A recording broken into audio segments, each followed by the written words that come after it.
Hello, this is Evan with Earthborne Equipment. It's January 2nd, 2026. Happy New Year. The crews are currently off due to the holiday, so I took advantage of that to do a routine service on their machine, which works out great. It won't hold them up during the work week. They'll be able to come in Monday, load up, go out, and continue mulching. Just want to point out again, we work in any weather condition.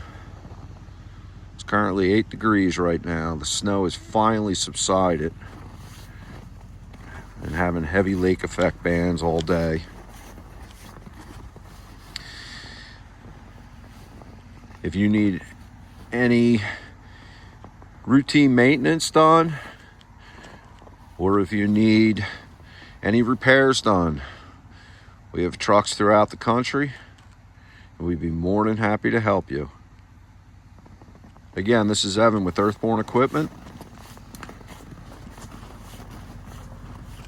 Have a nice day. Thank you.